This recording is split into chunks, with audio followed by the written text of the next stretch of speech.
We're ready for the start. They're off.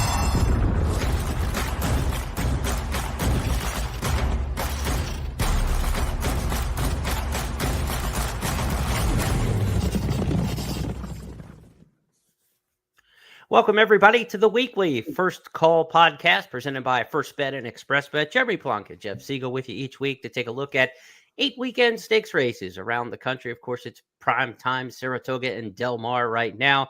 We'll also get an oddball, if you will, for August at Churchill Downs, where the Arlington Million makes its first appearance, not in Chicago, but in Louisville. Jeff Siegel, welcome into the program as we get set to handicap a little bit of a curveball this week. Yeah. By the way, I had kind of forgotten about the Long Acres Mile, since Long Acres, the racetrack, doesn't exist anymore. Doesn't really, I don't know. I don't associate it with Emerald Downs, but I know John White is from that area. That's his favorite race. So we'll hear about that, and certainly worth playing. But we've got Churchill Downs, and you talk about the oddball, and Beverly D. Arlington Million. I've won an Arlington Million in the past, and it was Star Cozine back in '93, and that race is very dear to me. So I'm glad they're running it, although this is kind of a weird spot. And it also used to attract so many of these great Euros, and I don't see any. So right. I don't know. It's not quite what I expected. But I'm still glad they're keeping it going, even in this state, because it was a great race, and Beverly D itself. So it's part of the program. Let's see if we can make some money with it. That's the main thing. You can't just drop something like, I won the Arlington Million and leave it there, Jeff. So let's go back to that a little bit. Star Cozine, your horse who won the Arlington Million. Give us some memories of that day from somebody who's won it firsthand. Funny thing is, we were in we had a rival, a horse by the name of Lure. Sure. And the one thing I do remember is that there was a $1 million bonus, not involving the Arlington Million, but there were 3 grass races, 2 in New York and then 1 in Atlantic City. And if you swept all 3 races, then you got that $1 million bonus. So we ran against Lure, and we denied Lure the $1 million bonus because we were able to beat him in Atlantic City in the United Nations. And I remember talking with my partner Barry. We were going in there, and I was saying, "Look, we can beat Lure, but if we do, it costs him the $1 million. Nobody else gets it." So I said, maybe we give Shug a call and say, "Look, we'll let you win if you give us half of that $1 million." We didn't get that far, so we ended up winning the race anyway. And then we were kind of looking forward to running against him again in the Arlington Million. But Lure is a terrible off-track, soft track turf horse, and it rained like cats and dogs that day, and they scratched him.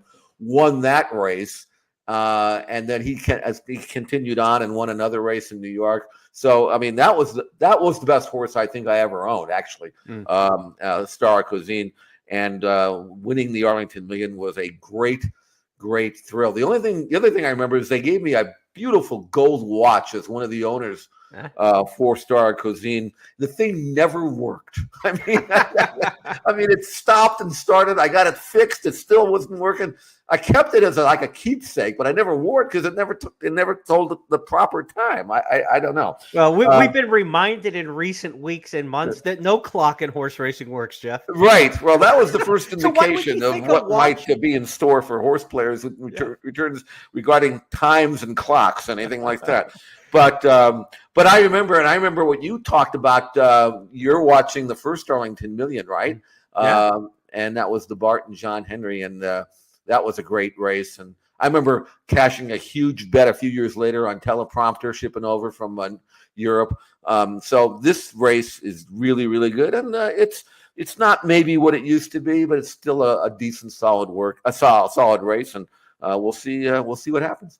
All right. Well, let's sync our watches to what's going to happen on the podcast today, and hopefully we keep good time with previews of the Beverly D and Arlington Million, 2 of the 4 stakes races Saturday at Churchill Downs. We'll then take you to Saratoga for a pair of stakes races on Saturday. Jeff and I will preview the Saratoga Special for the 2-year-olds, the 4-star day for the milers. That's going to draw horses away from the Arlington Million, running those 2 grade 1s on the same day. At Del Mar Saturday, they've got the Yellow Ribbon in the Filly Mare Turf division, the Sorrento in the Juvenile Fillies division. So 2 stakes races at Del Mar that we'll take a look at.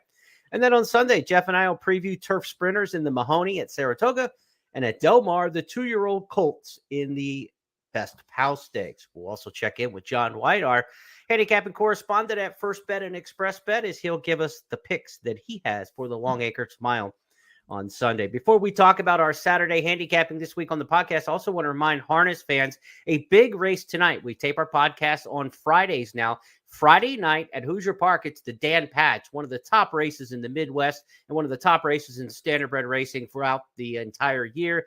The Dan Patch tonight at Hoosier Park, I believe race 14 on the card. Be sure to check out our harness handicapper, Al Samaglia. He's got his blog up and ready at expressbet.com in the blog section. Get set for the big one tonight, the Dan Patch. And if you want to get set for every day's racing, we've got a new feature with First Bet and Express Bet in our blog sections. Be sure to check out the first post. Each morning it's posted by 11 a.m. It'll give you all the big information you need for a racing day, where the carryovers are, where the feature races are, best bets of the day from the First Bet AI, links to all of our editorial picks content like Jeff's daily blogs for Saratoga and Del Mar, Al Samaglia's harness picks, all that information put together. BetMix has a algorithm that determines which races are most likely to produce long shot winners. You'll get the 3 most likely long shot races of the day. That's all in the first post blog. So be sure to check that out. It'll be on the blog section at expressbet.com and at news.first.com in the news section on the First Bet website as well. So be sure to check out First Post each and every racing day, posted by 11 a.m. Fridays is already up and ready to go. So check it out and see why you should play today. Let's get action going for Saturday in our first stakes handicapping coming up this week on the First Bet podcast. The Beverly D at Churchill Downs, named for Beverly Duchessois, the First Lady of Arlington Park, if you will. Churchill Downs Grade 1 Beverly D, hosted in Louisville for the first time, drew just a field of 5, Jeff Siegel, Dalika, Family Way, Princess Grace, Rougier, and the European 3-year-old filly for Aidan O'Brien coming across the pond in Lily Pond. 5 to go in here. Tell us what you think of the Beverly D. Well, I originally defaulted to the Euro Lily Pond. I went back and watched her race at Cura. It was the Grade 2 race back last month, and I really wanted to like her. The field kind of finished in a heap, and she was good, but she wasn't great. You know, it was okay, but nothing that I would expect her to come over and dominate. So I ended up going back with Princess Grace, a filly that a mare now. I've always liked her, obviously. She's won 7 out of 11. Very rusty in her comeback 2 races back at Monmouth. She didn't get much play that day. She was really not very good. But in her most recent race, she got her confidence back, or at least I got my confidence back in her Right. when she won at Parks and had won the race that she'd won the previous. And I'm thinking maybe she's now back to where she is, Jeremy. And I think if she runs back to that Parks race last month, she can build on that and come back and win again. Well, let's go to Chris Griffith's call of the race from Parks, the Dr. James Penny Memorial that you're talking about, to see in action last time out, Princess Grace. Princess Grace reaches the top of the lane and she kicks on and she's got plenty. Princess Grace is now 2 lengths in front.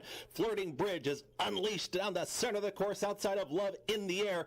Princess Grace is still finding more approach to the 16th. Just has to hold off Flirting Bridge, who gets closer. But Princess Grace goes back to back, wins the Grade 3 and the newest millionaire in horse racing. Princess Grace with a dominating victory over Flirting Bridge.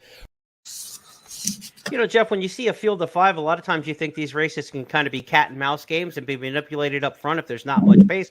I don't see a lot of pace in here. I think Princess Grace goes to the lead like she did at Parks last time.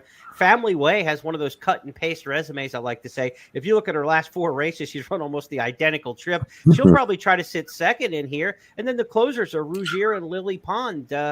You know, at 1 mile and 1/8, the distance of this race is truncated, usually 1 mile and 3/16 when it was formerly run at Arlington Park. Now at Churchill Downs, because of the configuration of the track, they'll go at 1 mile and 1/8 for the Beverly D. I think that helps horses like Princess Grace and Family Way, and I think those 2 are going to control it up front. I think so, and although Princess Grace isn't necessarily a front runner, she's more of a sit in the middle and kick it home. She did win on the lead at Parks. That was good. My only concern is I don't know what kind of course we're dealing with here, Jeremy. Maybe Well, nobody does. You can give me some insight. Of course, when they had this thing going, they rebuilt it and had it during the spring. speed was not good at all. I mean, the closers won everything. So we're going to have to go to school a little bit here. But I do think Princess Grace, in her the fact that her buyer number improved 11 points between her comeback race, which was her first race since last November, and then her next start, which was the one we just saw. I'm hoping that because she's had a couple of really nice breezes at Fairhill since that race, that she's going to step forward yet again from Michael Stidham. So regardless of how the pace scenario shapes up, I'm going to go with Princess Grace. And you're right, it's going to be a tactical race, and we'll see what happens, and we'll see who's where. Because I mean, all the jocks are going to be looking around trying to find out where everybody else is. Princess Grace can be the controlling speed if she wants to be.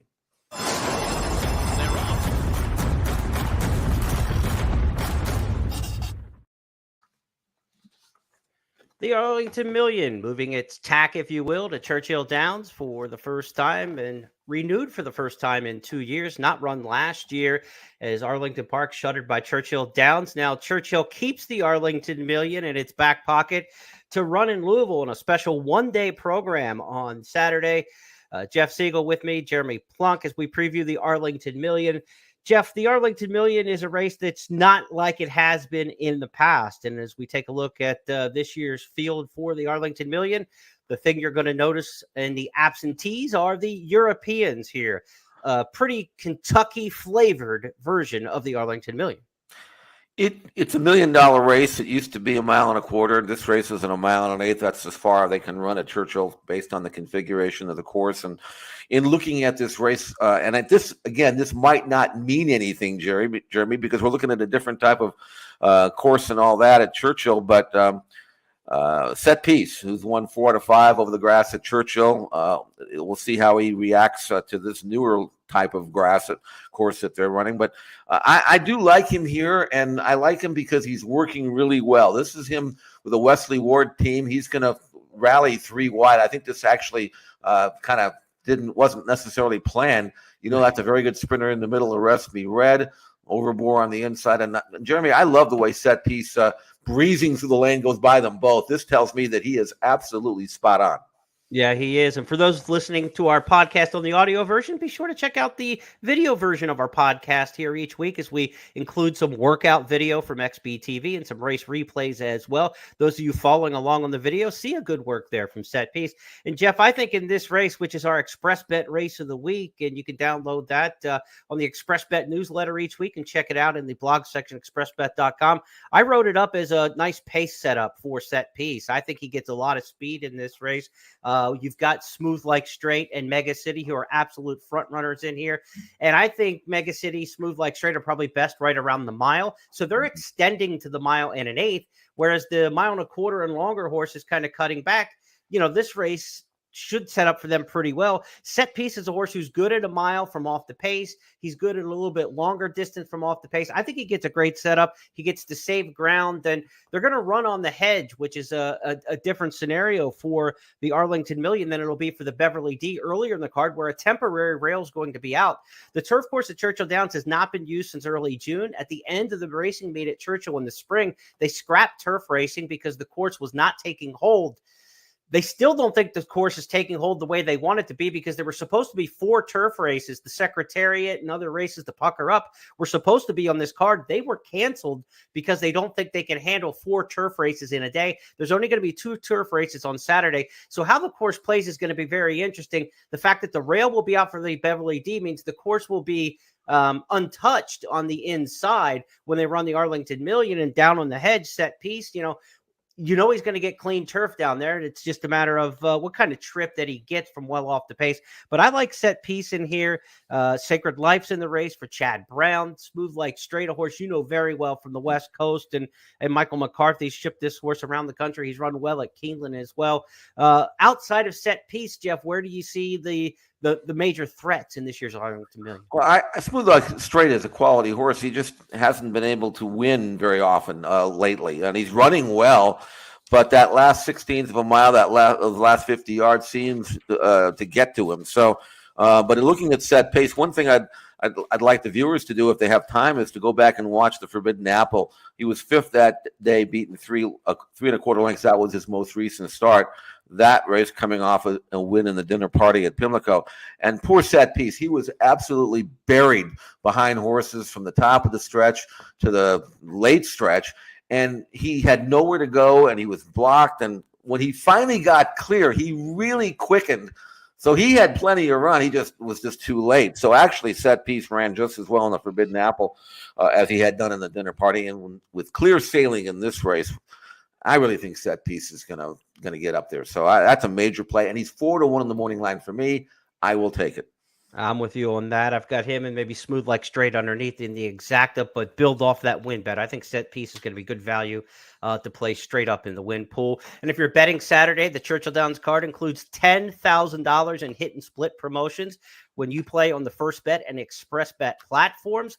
That means if you hit the late pick 4, the middle pick 4, or the late pick 5, there's going to be extra cash in your account. Not only will you get the pari-mutuel winnings, but you'll split with other winners just on the First Bet and Express Bet platforms who also hit. The late pick 4 on Saturday at Churchill that includes the finale, the Arlington Million, is a $5,000 hit and split in the late pick 4. Again, only when you play on First Bet and Express Bet. Good incentives to play on the platforms there. Also, $2,500 hit and splits on Churchill's middle pick 4 Saturday and their late pick 5. Again, that late pick 5 will conclude with the Arlington Million, which will be the final race on the card.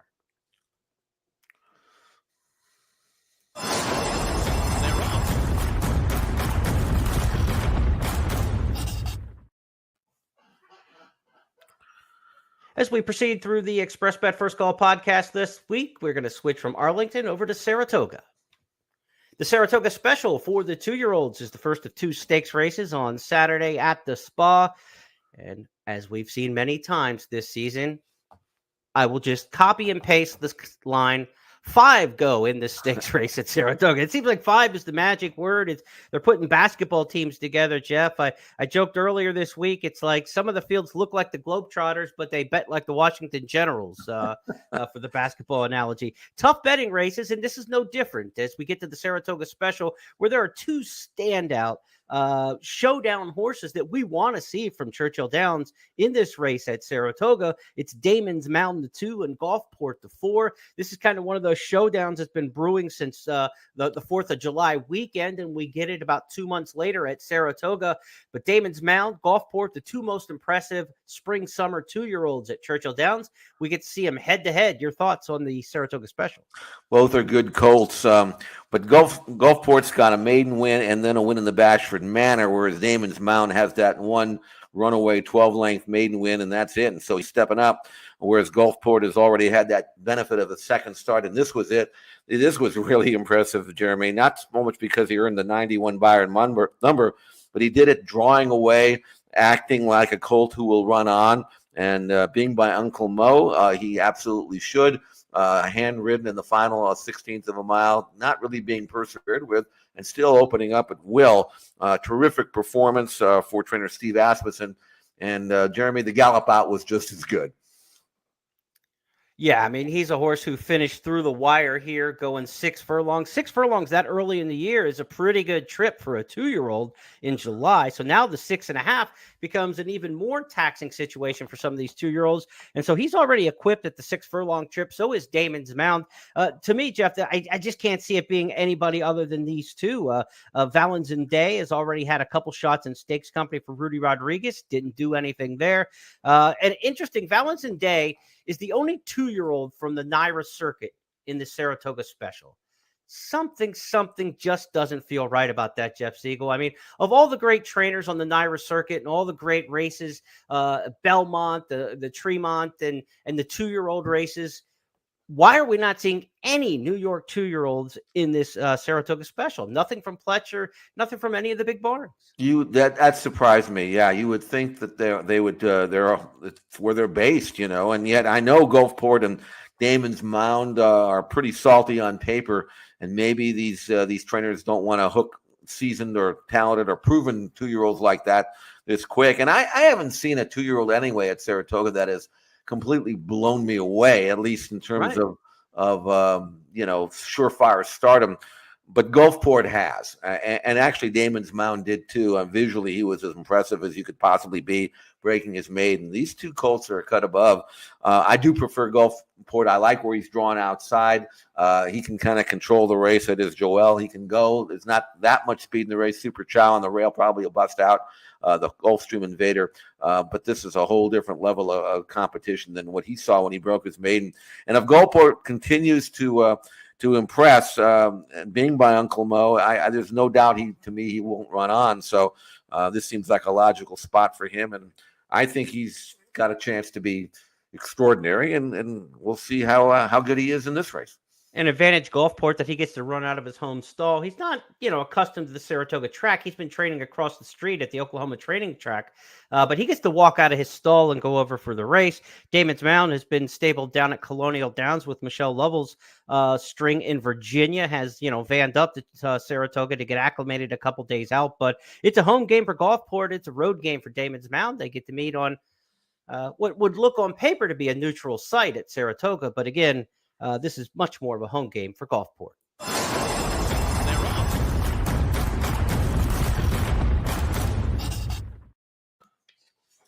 Next up on the Saratoga program on Saturday will be the 4-Star Dave, Grade 1 for turf milers here, and we're going to rinse and repeat. We've got a field of 5 at Saratoga for the Grade 1 4-Star Dave. Jeff Casa Creed down on the inside, front run the Fed.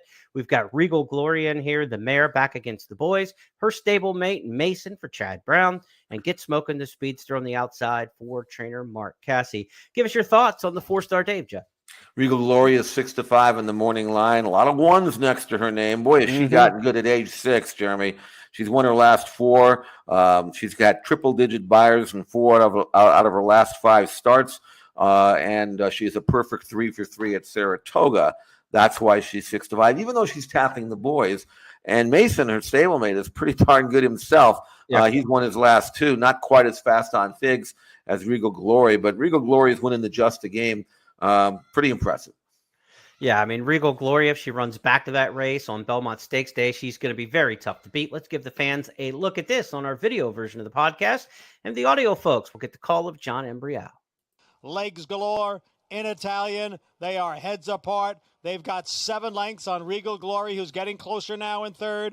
Wakanaka's moving up on the outside. Speak of the Devil is the trailer down at the heads. 3/4 went in 1:08 and 4. And here is In Italian to take over. And here is Regal Glory, who's now kicking in on the outside. In Italian, Regal Glory surges to the front now. Regal Glory in front. Then Wakanaka, and In Italian, it is Regal Glory. Impressive to win the Grade 1. Longines, just the game. Jeff, there was a 2-way speed duel that really set up nicely in that one for Regal Glory. It's not going to be quite as obvious on paper in this one, but Get Smoking is plenty of good speed, so there's going to be an honest tempo to it, just not maybe that drag-out duel that they saw in the just the game that really set up. If it's not a setup, does Regal Glory still have the best chance to win this? Just, pace be damned? Well, I still think she's the one to beat, but you're right. She had it set up for her in that last race with the fast pace. But if you look at her form, she's actually pretty versatile. She can go to the front if it's slow. She can sit back and make a run.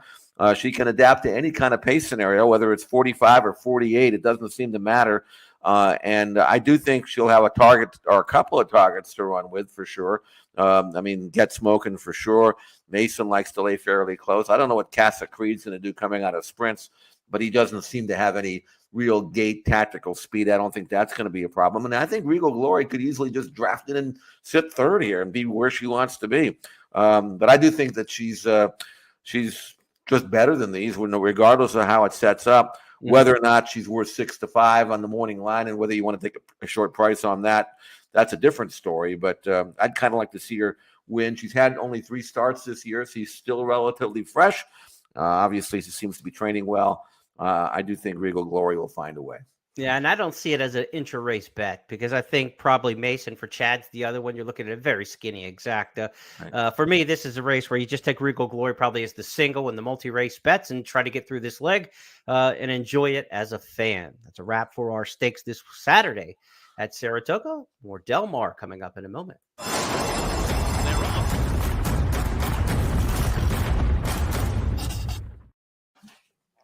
At Del Mar on Saturday, pair of stakes races, including the Yellow Ribbon and the Sorrento for the 2-year-old fillies. We'll start things off with the Yellow Ribbon. This is in the Breeders' Cup Filly and Mare Turf Division, 1 mile and a 16th on the turf course. They'll start in that infield chute and make the one quick left-hand turn coming out of the elbow, and then one circuit around the track there at Del Mar for these older fillies and mares running for $250,000. Grade 2 purse. Field of 7 in here, Jeff, and Going Global is certainly a filly who's been in good form for a while now. We'll talk in a moment about whether or not she's going to maintain that form, but she's won 2 over 3 at Del Mar, and she's going to get some pace in here. I think there's some, decent pace with Park Avenue, Javanica. There's some horses who want to go to the front in here, and she'll probably get a reasonably good pace setup. Your thoughts on the Yellow Ribbon? Well, I was looking at Going Global and thinking, well, okay, this is a field she's supposed to beat and all that, and she's proven at Del Mar, and she's won 8 out of 14. This was the work we had at Del Mar, and she's actually working inside Burgoo Alley, who is also in this race. She's part of that 2-horse team chasing the one in the front. And you can see her, she's not being asked at all, but neither is Burgoo Alley. I didn't see there was much difference in the two here. They kind of finish heads apart, both under a nice hold. Burgoo Alley is going to go to the outside of that front horse.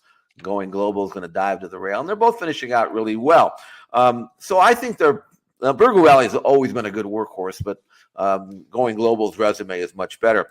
The thing that stops me from believing that Going Global is a mortal cinch, even though, again, she looks like she's back on the beam there, was that she was 80 cents in the dollar in the Gamely back in late May, and I didn't think she could lose that race. And not only did she not win it, but she didn't really have any excuse. And I just wondered whether or not she's taken a backward step. I mean, she's now a 4-year-old. Her form as a 3-year-old was terrific, but I was a little bit let down by that race.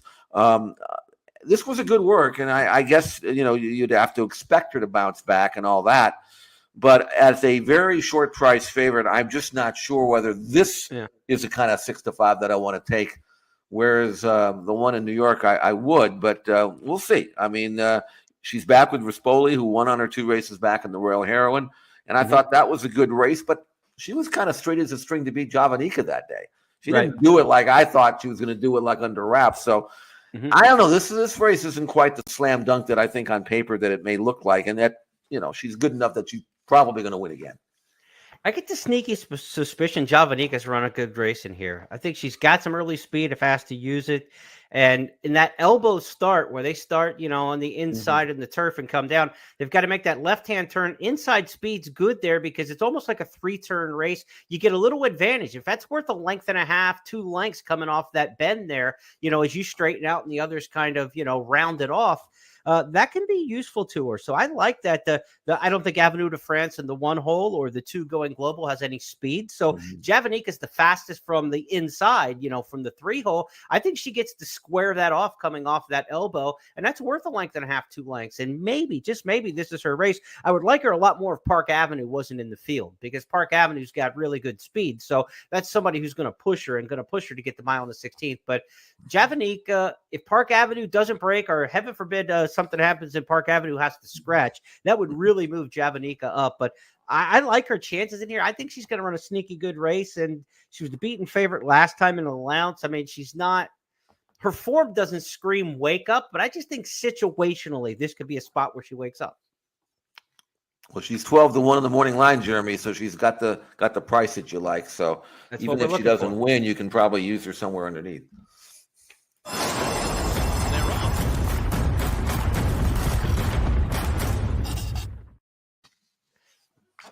Saturday's co-feature at Del Mar is the Sorrento Stakes, 6 furlongs for the 2-year-old fillies. We could be talking Breeders' Cup juvenile fillies with horses out of the Sorrento. Yes, it's only a 6-furlong sprint, but this time of year it's springboard time, and they'll go Del Mar Debutante and to Chandelier and those kind of races at Santa Anita in the fall, and maybe to the Breeders' Cup. Certainly the history of the Sorrento says that we could get a Breeders' Cup juvenile fillies type runner out of this lineup. Sorrento is at 6 furlongs, as we said, grade 2, $200,000. $100,000. The field does 7. Jeff, I think we're both landing on the same horse here, and we don't have to get far down the program page to find her. Procrastination. She really impressed me in that first start at Los Alamitos, and I thought she had a good work since. She really has, and she won that race at Los Al, coming in the last 8th and 11-2. That's what I want to see. And she since then came back and worked out of the gate. This work just August the 6th. So we're talking about a week ago. She's on the outside. And again, what she does here in this workout is that last 8th from the 7/8 pole to the 3/4 pole. Very impressive. Now she's in front here on the outside as we watch the work, about a neck in front, but under a nice hold and just kind of cruising around there. And then once she hits that 7/8 pole and switches leads to the left lead and then goes on that turn, still under wraps, but she really does pick it up here, Jeremy. And this is what I like about this. That last actually 16th of a mile is what really turns my head. She's going to open up, and although she was pulled up after a half, I mean, she probably galloped out 3/4 and 12. So, I mean, this is a good work, and now it's just a matter of trying to overcome any trouble she may have from the rail. You know, I'm not one to get giddy about Los Alamitos debut winners. It's kind of a quirky track. The competition's not as strong as we see at Santa Anita during, similar times of the year. So you got to kind of take the win with a grain of salt by 8 lengths last time. But trainer Michael McCarthy looks like he's got a good one here. They went back to that gate work, and Jeff, they didn't know at the time of that gate work that they were going to draw the rail for this race. But anytime you got a young 2-year-old on the rail for the first time, you're looking for some experience. The fact that she popped out of the gate clean and sharp in that work and then still finished up, the finish was even better. But she got out of the gate nice and clean. That was good to see. That's probably good fortune on their part that they went back to a gate work after the career debut, since she ended up drawing the rail. That could be maybe their first win of the weekend came in just scheduling that workout as they did. Well, if you look at this field too, I mean, the 6, and none of them really have any early speed. I mean, it's even though she was on the lead at Los Al, so she's got some speed for sure. But the rest of this group, I mean, they're just kind of slow early. So yeah. I'm looking for procrastination to get a good position from the rail. If she breaks, she might even find herself in front. And again, a daughter of Not This Time, who's to me been a surprisingly, shockingly terrific stallion. He was a good racehorse, don't get me wrong, but you wouldn't have looked at him as being any kind of surefire major stallion. But he's gotten good young horses, good fillies, and this filly, the way she trains and the way she won her first start, I would be very surprised if she doesn't come right back and win it again. There's another filly in the race, Absolutely Zero, who's already a stakes winner, daughter of Nyquist. She won both of her starts at Santa Anita, including a race called the Fasig Tipton Futurity. But her buyer numbers are in the 60s, and she actually lost a point between her maiden win and her second start. So she's good, but I don't know how good she really is. She might just have been in the right spot at the right time at Santa Anita. But I do think procrastination has got a chance to be real, and we'll find out how real she is in the Sereno. Interesting thing about Absolutely Zero, she was entered in the Calbred Philly Stakes last week, scratched for this spot. Usually I like that boldness, right? They didn't take the easier spot. They went for the bigger spot. There could also have been a lot of words circulating that there wasn't much showing up for the Sorrento, and this is a chance to get graded type on the resume of a 2-year-old filly right off the bat with just a field of 7. But Absolutely Zero, a stakes winner. Vegas Magic, also a stakes winner from Pleasanton.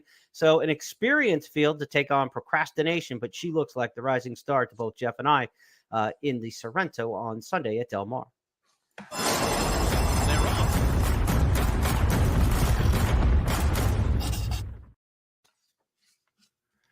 Let's go to Saratoga's Sunday card, where the Mahoney Stakes is the feature race on the program. The Mahoney, named for the first family of Tote, the founders of AM Tote, the Mahoney family. And Saratoga honored them with the stakes race last year. Comes back on the schedule this year for the Turf Sprinters. And Jeff, one of the horses we've talked about a lot in our podcast, whether it's on First Call with our previews or on the It's Official program, where we reviewed some outstanding performances from each weekend. Big Invasion. We've talked about him a lot, and we keep thinking he's going to show up in one of these big races somewhere, but he kind of shows up in another middling one.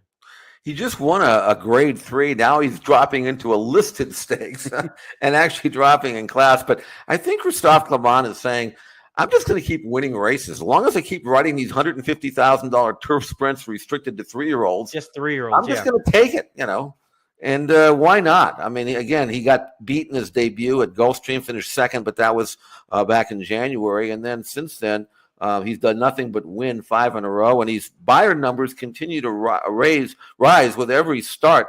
Most recently in the quick call, he earned a 100 Bayern number. And he's won on moderate paces. He's won on fast paces. He likes to sit, in the second flight and blast home. And he did that in the quick call. The field is in the stretch. Surprise boss, run Curtis run, and big invasion on the outside. The half, 43 and 4/5 seconds. Here comes Big Invasion now to take over the lead. It is Big Invasion in front, and his winning streak continues. He's won 5 in a row, and the final time on the board, 1 minute, 0.80 seconds. A couple of ticks off the course record. Now he'll get some international intrigue for the first time, where editorial comment, the 4-horse, comes from Brazil for trainer Kenny McPeak. This is a horse, or Argentina, I should say, horse who's won 3 in a row in Argentina, including at the Group 3 and Group 2 level. Kenny's had a little success over the years bringing horses up from South America. We'll see what he's got with editorial comment, giving the leg up to a good turf sprint jockey and Luis Saez. And then down on the rail, the international invader for Aiden or Joseph O'Brien is Catamosto. Catamosto will get Tyler Gaffleone riding. This is a horse whose run, Darley July Cup was well blasted in that one of the top sprint races in Europe at 30-1. Where might this horse fit in the U.S., Jeff? Well, he's been unplaced in his last 4 starts. A couple of those races were big fields, but I want to see a Joseph O'Brien horse run well first at Saratoga before I jump on that bandwagon. Mm-hmm. So I really do think Big Invasion is for real. I understand what Christophe's doing. I've been clamoring for him to stretch this colt out, being by declaration of war out of a mare by Curlin. But in watching him run, he actually is kind of a short striding horse. I think Christophe knows what he's doing by keeping this horse around one turn, Big Invasion. Let him be what he's best at, and this is what it is. Don't mess up anything. As long as you're going to keep winning, just keep doing what you're doing. I don't see anybody in here that can touch him, assuming that Big Invasion is going to run back. He runs so many good races in a row. He's back within less than a month, but he had a bullet blowout over the training track since that race. I would imagine he's going to fire his best shot once again, and I think it's just a matter of Big Invasion showing up and doing what he does best, and this is what he does. We thought we'd see him in one of those big money 6-7 figure races at Kentucky Downs, the way he had been going, but now this race towards the middle to second half of the season at Saratoga almost questions you whether he's going to end up at Keeneland in the fall, if he's going to try something on the turf in the Keeneland fall meet, maybe before the Breeders' Cup Sprint, if they think they have a Breeders' Cup horse in the 3-year-old Big Invasion. The timing of this race almost cancels out Kentucky Downs in my mind. Yeah, that's not going to be in the plans. And I think maybe Christophe thinking it takes a unique horse to win at Kentucky Downs, even though the purses are incredible. But yeah. I think maybe the fact that he's keeping him here, not throwing that curveball of Kentucky Downs at him, maybe he is thinking Breeders' Cup. And why, just let him do what he's doing. And I think you're right. If he's going to have another race between now and Breeders' Cup, it'll be most likely at Keeneland.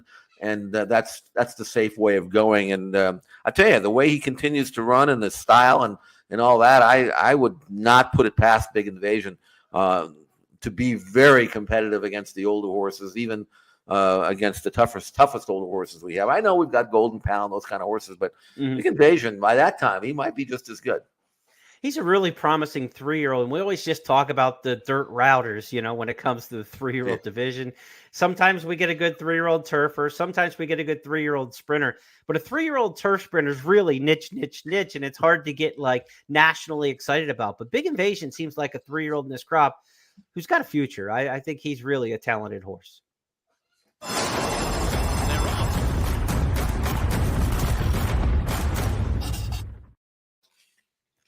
Our final stakes race to preview this week on the First Bet and Express Bet First Call podcast is the Best Pal, coming up Sunday at Del Mar. Best Pal, a Breeders' Cup Juvenile Division prep, 6 furlongs. This is the prep locally for the Del Mar Futuri, which will come up in September this year at the end of the meet.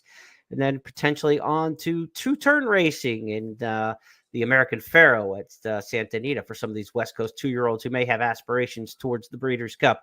We've got a field of 11, and we didn't have to go double digits and use some of the two-digit saddle cloths much this weekend in the stakes ranks, Jeff Siegel. But we've got a field of 11 two-year-olds.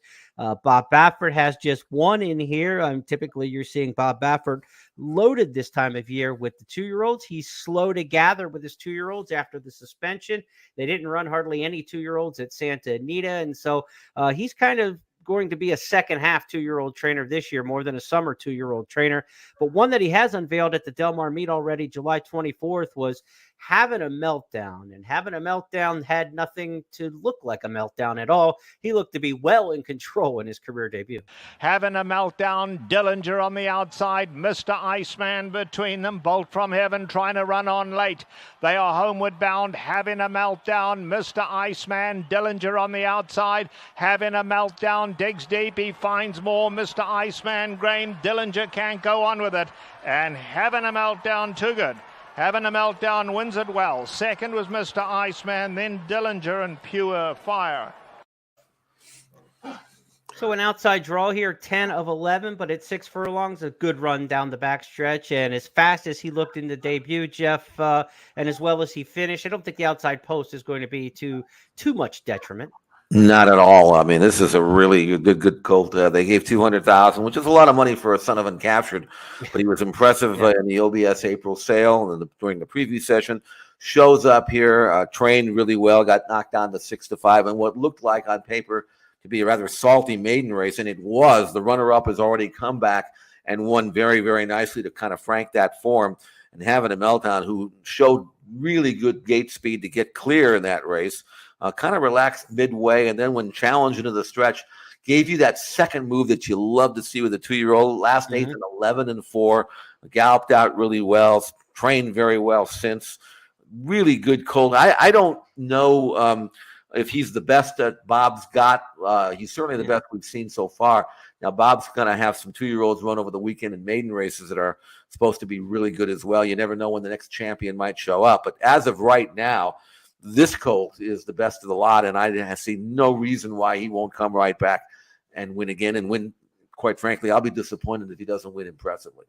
Yeah, and look, the question is, he's the Mr. Right Now, right? I mean, he is the horse for this weekend. Is he Baffert's horse for the future? Highly unlikely. He's out of the damn sire's a sprinter, put it back. $6,000 stallion, uncaptured, $6,000 sire fee, and the horse brought $200,000. So as a 2-year-old, when you see that in a horse purchase, they're now buys, right? These are the horses who are work fast, and you're supposed to get an immediate return on them.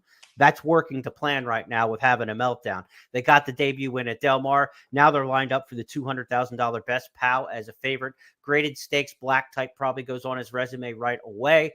And what happens after that, not necessarily gravy, because the Del Mar Futurity at 7 furlongs will then be obviously puts him in grade 1 company for a bigger purse.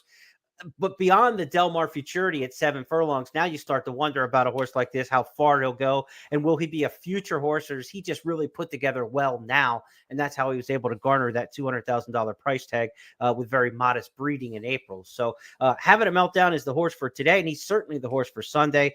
Anybody else in that Best Pal field, Jeff, that you want to throw out there maybe for some exotics consideration?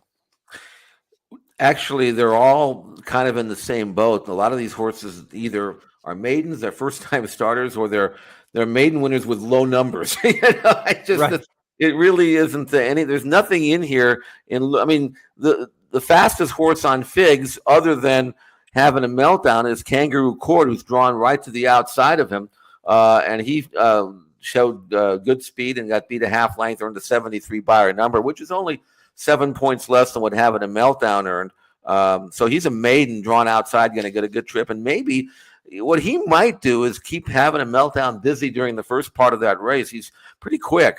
On the other hand, because he is drawn outside, they might try to grab him a little bit and maybe stalk the pace and then see if he'll finish. But a Dad's Cap Gelding, who cost $7,500 at the Arizona November sale, I'm not sure that they've got Breeders' Cup intentions with Kangaroo Court. Tim Yakteen trying to get it while he can, as with this horse. He might, depending on how aggressive they are early, he might be able to kind of stalk and then maybe hang on for second. But in looking at where the threat comes from. I just don't see it. Now, our man is a Simon Callahan Colt who broke his maiden at Churchill Downs first time out. He came from slightly off the pace. Maybe he's okay. He could be. He's from the first crop of Bolt to Oro, down in the 2-hole with no early speed or lacking of early speed. I don't know what kind of trip he's going to get. And I think it's promising that Marty Garcia flies out to ride him. So maybe there's a Colt that there are ambitions with him as well. But I'm very much expecting having a Meltdown to win. You're right. If he wins this race, the Del Mar Futurity is next, and then, like I say, there's some Bob Baffert horses that are running this weekend that are going to be maybe in that race as well. But they're making their first start. It's always interesting at Del Mar and Saratoga to see when the newcomers come out. I know there's a couple of hot maiden races at Saratoga this weekend as well. We may have something to talk about on our Tuesday show about new fresh faces in the 2-year-old division. Yeah, we'll check it out on It's Official every Tuesday.